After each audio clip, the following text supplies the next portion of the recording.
ನಮಸ್ಕಾರ ಆಹಾರ ಪ್ರಿಯರೇ, ನಾನು ನಿಮ್ಮ ಉಮಾ. ಆನ್ಲೈನ್ ಅಡುಗೆಗೆ ಸ್ವಾಗತ. ಇವತ್ತಿನ ವಿಡಿಯೋದಲ್ಲಿ ಚಪಾತಿನ ಯಾವ ಥರ ಮಾಡೋದು ಅಂತ ಹೇಳಿ ತೋರಿಸ್ಕೊಡ್ತಾ ಇದ್ದೀನಿ. ಸಾಮಾನ್ಯವಾಗಿ ಎಲ್ಲರ ಮನೆಯಲ್ಲಿ ಚಪಾತಿನ ಮಾಡ್ತಾನೆ ಇರ್ತೀರ.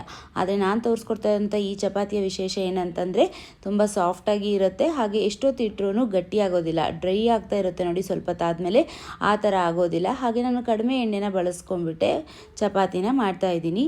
ಸೊ ಇವತ್ತಿನ ಈ ಒಂದು ಚಪಾತಿ ರೆಸಿಪಿನ ಶುರು ಮಾಡೋಣ. ಅದಕ್ಕಿಂತ ಮುಂಚೆ ನಮ್ಮ ಚಾನಲ್ನ ಹೊಸದಾಗಿ ನೋಡ್ತಾ ಇದ್ದರೆ ದಯವಿಟ್ಟು ಸಬ್ಸ್ಕ್ರೈಬ್ ಮಾಡೋ ಮೂಲಕ ನನ್ನನ್ನು ಪ್ರೋತ್ಸಾಹಿಸಿ. ಹಾಗೆ ಪಕ್ಕದಲ್ಲೇ ಕಾಣುವಂಥ ಬೆಲ್ ಐಕಾನ್ನ ಕ್ಲಿಕ್ ಮಾಡಿದ್ರೆ ನನ್ನ ಮುಂದಿನ ವಿಡಿಯೋ ನೋಟಿಫಿಕೇಷನ್ ನಿಮಗೆ ಬರುತ್ತೆ. ಯಾರಿಗೆಲ್ಲ ಚಪಾತಿ ಇಷ್ಟ ನೋಡಿ ಅವರು ಈಗಲೇ ಲೈಕ್ ಮಾಡಿ. ಹಾಗೆ ನಾನು ತೋರಿಸ್ಕೊಟ್ಟುವಂಥ ವಿಧಾನದಲ್ಲಿ ಪ್ರಯತ್ನಪಟ್ಟು ಇದು ಯಾವ ಥರ ಬಂತು ಅನ್ನೋಗೆ ಕಮೆಂಟ್ ಸೆಕ್ಷನಲ್ಲಿ ತಪ್ಪದೇ ತಿಳಿಸಿ.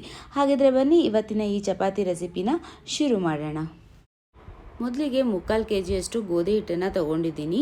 ಗೋಧಿನ ತಂದು ಗಿರಣಿಯಲ್ಲಿ ಹಿಟ್ಟು ಮಾಡಿಸಿರುವಂಥ ಗೋಧಿ ಹಿಟ್ಟಿದು. ನೀವು ಈ ಥರ ಆದರೂ ಮಾಡ್ಕೊಳ್ಬೋದು, ಇಲ್ಲ ಅಂತಂದರೆ ಶಾಪಲ್ಲಿ ಸಿಗುವಂಥ ರೆಡಿಮೇಡ್ ಗೋಧಿ ಹಿಟ್ಟನ್ನು ಉಪಯೋಗಿಸ್ಕೊಂಡಾದ್ರೂ ಚಪಾತಿನ ಮಾಡ್ಕೊಳ್ಬೋದು. ಎರಡೂ ಚೆನ್ನಾಗಿಯೇ ಬರುತ್ತೆ. ಗೋಧಿ ಹಿಟ್ಟನ್ನು ಒಂದು ಪುಟ್ಟಿಗೆ ಹಾಕ್ಕೊಳ್ತಾ ಇದ್ದೀನಿ. ಯಾವ ಪಾತ್ರೆಯಲ್ಲಿ ಹಿಟ್ಟನ್ನು ಕಲಿಸ್ಕೊಳ್ಬೇಕಂತ ಇದ್ದೀರಿ ನೋಡಿ ಅದಕ್ಕೆ ಹಾಕ್ಕೊಳ್ಳಿ. ನಂತರ 1 ಚಮಚದಷ್ಟು ಉಪ್ಪನ್ನು ಹಾಕ್ಕೊಳ್ತಾ ಇದ್ದೀನಿ. ಹಾಗೆ 1 ದೊಡ್ಡ ಚಮಚದಷ್ಟು ಎಣ್ಣೆನ ಹಾಕ್ಕೊಳ್ತಾ ಇದ್ದೀನಿ. ಈ ಮೂರನ್ನು ಹಾಕ್ಕೊಂಡು ಚೆನ್ನಾಗಿ ಎಲ್ಲ ಒಂದ್ಸತಿ ಡ್ರೈ ಮಿಕ್ಸ್ ಮಾಡ್ಕೊಳ್ಬೇಕಾಗತ್ತೆ.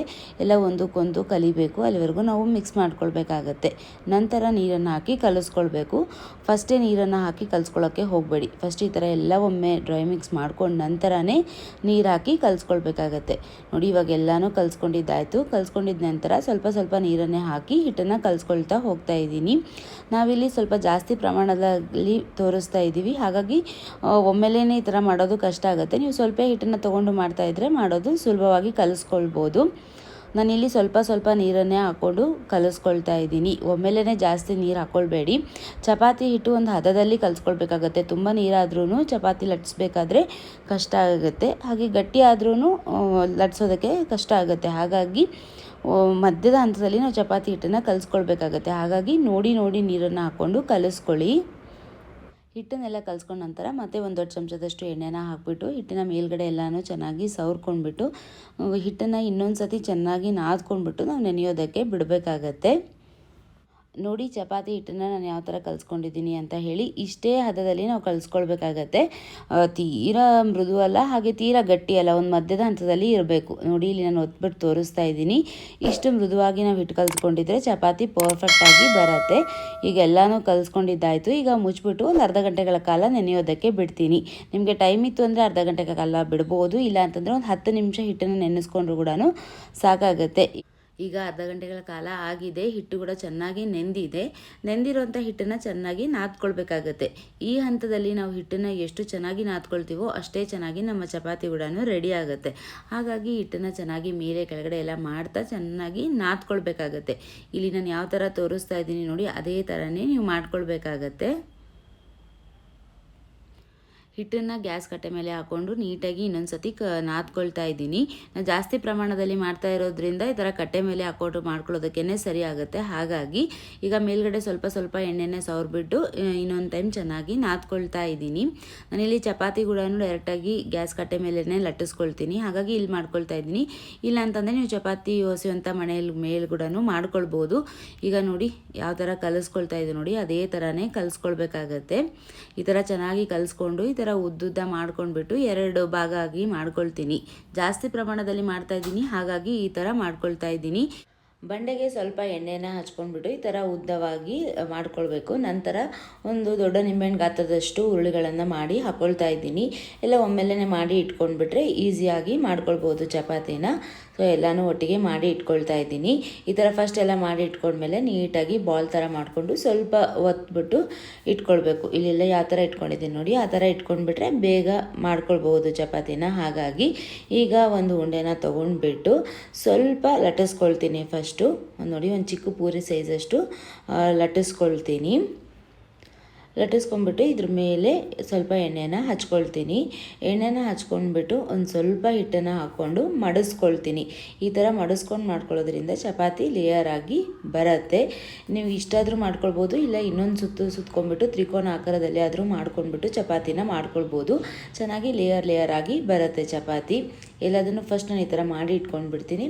ಬೇರೆ ಎಲ್ಲ ಮಾಡಿ ಇಟ್ಕೊಂಡ್ಬಿಟ್ರೆ ಈಸಿಯಾಗಿ ಚಪಾತಿನ ಒಂದೊಂದಾಗಿ ಲಟ್ಟಿಸ್ಕೊಳ್ಬೋದು. ಇಲ್ಲಿ ನಾನು ಲಟ್ಟಿಸೋದಕ್ಕೆ ಎಲ್ಲನೂ ಗೋಧಿ ಹಿಟ್ಟನ್ನು ಉಪಯೋಗಿಸ್ಕೊಂಡ್ಬಿಟ್ಟು ಲಟ್ಟಿಸ್ಕೊಳ್ತಾ ಇದ್ದೀನಿ.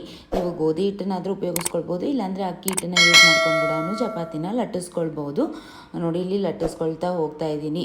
ಚಪಾತಿನ ನೀಟಾಗಿ ಸುತ್ತಲೂ ಲಟ್ಟಿಸ್ಕೊಳ್ತಾ ಹೋಗಬೇಕಾಗತ್ತೆ. ಕೇವಲ ಮಧ್ಯದಲ್ಲಿ ಅಥವಾ ಸುತ್ತಲೂ ಆ ಥರ ಲಟ್ಟಿಸಿದ್ರೆ ಒಂದು ಕಡೆ ದಪ್ಪ ಒಂದು ಕಡೆ ತೆಳುವಾಗಿ ಆಗುತ್ತೆ. ಆ ರೀತಿಯಾಗಿ ಆಗಬಾರ್ದು, ಎಲ್ಲ ರೀತಿಯಲ್ಲೂ ಸಮಾನವಾಗಿ ಆಗಬೇಕು, ಅಂದರೆ ಚಪಾತಿ ಚೆನ್ನಾಗಿ ಬರುತ್ತೆ. ನೋಡಿ ಈ ಥರ ಲಟ್ಟಿಸ್ಕೊಳ್ತಾ ಹೋಗಬೇಕು. ಕೆಳಗಡೆ ಸ್ವಲ್ಪ ಹಿಟ್ಟು ಬೇಕಂದರೆ ಹಿಟ್ಟನ್ನು ಹಾಕ್ಕೊಂಡು ಲಟ್ಟಿಸ್ಕೊಳ್ಬೋದು. ಹಾಗಂತೇಳಿ ಜಾಸ್ತಿ ಹಿಟ್ಟು ಕೂಡ ಹಾಕ್ಕೊಳ್ಬಾರ್ದು, ನೋಡಿಬಿಟ್ಟು ಹಾಕ್ಕೊಳ್ಬೇಕು. ನೋಡಿ ಇವಾಗ ಇದಾಗಿದೆ. ಇದ್ರ ಮೇಲೆ ಸ್ವಲ್ಪ ಎಣ್ಣೆನ ಈ ಥರ ಹಚ್ಕೊಂಡ್ಬಿಟ್ಟು ಇದನ್ನು ಎತ್ಬಿಟ್ಟು ನಾನು ಹಂಚಿನ ಮೇಲೆ ಹಾಕ್ಕೊಳ್ತೀನಿ. ಚಪಾತಿನ ಲಟ್ಸೋಕೆ ಸ್ಟಾರ್ಟ್ ಮಾಡಿದಾಗೇ ಹಂಚು ಕೂಡ ಕಾಯೋದಕ್ಕೆ ಇಟ್ಕೊಂಡ್ಬಿಡಿ, ಅಂದರೆ ಚೆನ್ನಾಗಿ ಹಂಚು ಕೂಡ ಕಾದಿರುತ್ತೆ. ಈಗ ಇದು ಕಾದಿದೆ. ನಾನು ಯಾವುದು ಎಣ್ಣೆ ಹಚ್ಚಿದ್ದೆ ನೋಡಿ ಅದನ್ನು ಕೆಳಗಡೆ ಮಾಡಿಬಿಟ್ಟು ಹಾಕಿದ್ದೀನಿ. ಹಾಗಾಗಿ ಮೇಲ್ಗಡೆ ಕೂಡ ಸ್ವಲ್ಪ ಹಚ್ಕೊಳ್ತಾ ಇದ್ದೀನಿ. ಇಲ್ಲಿ ಕೈಯಿಂದನೇ ಹಚ್ಕೊಳ್ತಾ ಇದ್ದಾರೆ, ನೀವು ಚಮಚದ ಅಥವಾ ಬ್ರಷಿಂದ ಸಹಾಯದಿಂದ ಹಚ್ಕೊಳ್ಬಹುದು.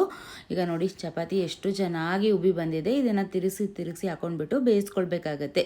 ಇಲ್ಲಿ ನೀವು ಎಣ್ಣೆ ಬದಲಾಗಿ ತುಪ್ಪನೂ ಹಚ್ಕೊಳ್ಬೋದು ಅಥವಾ ಬೆಣ್ಣೆ ಕೂಡ ಹಚ್ಕೊಳ್ಬೋದು.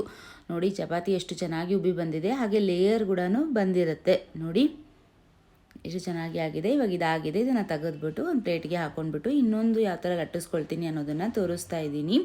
ಯಾರು ಹೊಸದಾಗಿ ಮಾಡ್ತಾ ಇರ್ತೀವಿ ನೋಡಿ ಅವರಿಗೆ ಕರೆಕ್ಟಾಗಿ ರೌಂಡಾಗಿ ಶೇಪು ಬರೋದು ಸ್ವಲ್ಪ ಕಷ್ಟ ಆಗುತ್ತೆ. ಬಂದಿಲ್ಲ ಅಂದ್ರೂ ಪರವಾಗಿಲ್ಲ, ಚಪಾತಿನ ಟ್ರೈ ಮಾಡಿ ನೋಡಿ, ಯಾವ ಥರ ಬರುತ್ತೋ ಆ ಥರ ಮಾಡ್ಕೊಳ್ಳಿ. ಮಾಡ್ತಾ ರೌಂಡಾಗಿ ಮಾಡೋದಕ್ಕೂ ಕೂಡ ಬರುತ್ತೆ. ಇಲ್ಲಿ ನೋಡಿ ಲಟ್ಸಿದ ಮೇಲೆ ಎಷ್ಟು ತೆಳ್ಳಗೆ ಲಟ್ಟಿಸ್ಕೊಂಡಿದ್ದೀವಿ ಅಂತ ಹೇಳಿ. ತೆಳುವಾಗಿ ಮೃದುವಾಗಿ ಚಪಾತಿ ಆರಿದ ಮೇಲೆ ಕೂಡ ಗಟ್ಟಿ ಆಗಲಾರ್ದೆ ಈ ಒಂದು ಚಪಾತಿನ ಮಾಡ್ಕೊಳ್ಬೋದು. ಈ ಥರ ಮಾಡಿಕೊಂಡ್ರೆ ನೀವು ನೋಡಿ ಎಷ್ಟು ತೆಳ್ಳಗೆ ಕಾಣಿಸ್ತಾ ಇದೆ ಅಂತ ಹೇಳಿ. ಚಪಾತಿನ ತೆಳ್ಳಗೆ ಬೇಕು ಅಂದರೆ ತೆಳ್ಳಗೂ ಲಟ್ಟಿಸ್ಕೊಳ್ಬೋದು, ಇಲ್ಲ ಸ್ವಲ್ಪ ಮಂದಾಗೆ ದಪ್ಪಗೆ ಬೇಕು ಅಂತಂದರೆ ದಪ್ಪನೂ ಮಾಡ್ಕೊಳ್ಬೋದು. ಈಗ ಎಲ್ಲ ಲಟ್ಟಿಸ್ಕೊಂಡಿದ್ದಾದ ನಂತರ ಹಂಚಿನ ಮೇಲೆ ಹಾಕ್ಕೊಂಡು ಎರಡು ಕಡೆನೂ ಬೇಯಿಸ್ಕೊಳ್ತೀನಿ. ಹಿಟ್ಟನ್ನು ಕರೆಕ್ಟಾಗಿರೋ ಹದದಲ್ಲಿ ಕಲಸಿಟ್ಟಾಗ ಮಾತ್ರ ನಮಗೆ ಚಪಾತಿ ಇಷ್ಟು ನೀಟಾಗಿ ಲಟ್ಟಿಸ್ಕೊಂಡು ಬೇಯಿಸ್ಕೊಳ್ಳೋಕ್ಕೆ ಸಾಧ್ಯ ಆಗುತ್ತೆ. ಏನಾದರೂ ಹಿಟ್ಟು ಸ್ವಲ್ಪ ನೀರಾಗಿತ್ತು ಅಂತಂದರೆ ನಮಗೆ ಲಟ್ಟಿಸ್ಕೊಳ್ತಿರ್ಬೇಕಾದ್ರೆ ಹರಿದೋಗುವಂಥ ಚಾನ್ಸಸ್ ಇರುತ್ತೆ. ಇಲ್ಲ ಹಿಟ್ಟು ಗಟ್ಟಿಯಾಗಿದ್ದರೆ ನಮಗೆ ಲಟ್ಸೋದಕ್ಕೇ ಕಷ್ಟ ಆಗುತ್ತೆ. ಹಾಗಾಗಿ ಕರೆಕ್ಟಾಗಿ ಇರೋ ಹದದಲ್ಲಿ ಹಿಟ್ಟನ್ನು ಕಲಸಿ ಇಟ್ಕೊಂಡ್ರೆ ಚಪಾತಿ ಕೂಡ ಅಷ್ಟೇ ಪರ್ಫೆಕ್ಟಾಗಿ ಅಷ್ಟೇ ಚೆನ್ನಾಗಿ ಬರುತ್ತೆ. ಸೊ ಆಹಾರ ಪ್ರಿಯರೇ, ಇವತ್ತಿನ ಈ ಮೃದುವಾದ ಚಪಾತಿ ರೆಸಿಪಿ ನಿಮ್ಮೆಲ್ಲರಿಗೂ ಇಷ್ಟ ಆಯಿತು ಅಂತ ಹೇಳಿ ಭಾವಿಸ್ತೀನಿ. ಇಷ್ಟ ಆಗಿದ್ದರೆ ಒಂದು ಲೈಕ್ನ ಒತ್ತಿ, ಹಾಗೆ ನಮ್ಮ ಚಾನಲ್ನ ಹೊಸದಾಗಿ ನೋಡ್ತಾ ಇದ್ದರೆ ದಯವಿಟ್ಟು ಸಬ್ಸ್ಕ್ರೈಬ್ ಮಾಡೋ ಮೂಲಕ ನನ್ನನ್ನು ಪ್ರೋತ್ಸಾಹಿಸಿ. ಮತ್ತು ಇನ್ನೊಂದು ರುಚಿಕರವಾದ ಅಡುಗೆ ಜೊತೆ ನಿಮಗೆ ಸಿಗ್ತೀನಿ. ಅಲ್ಲಿವರೆಗೂ ಧನ್ಯವಾದಗಳು.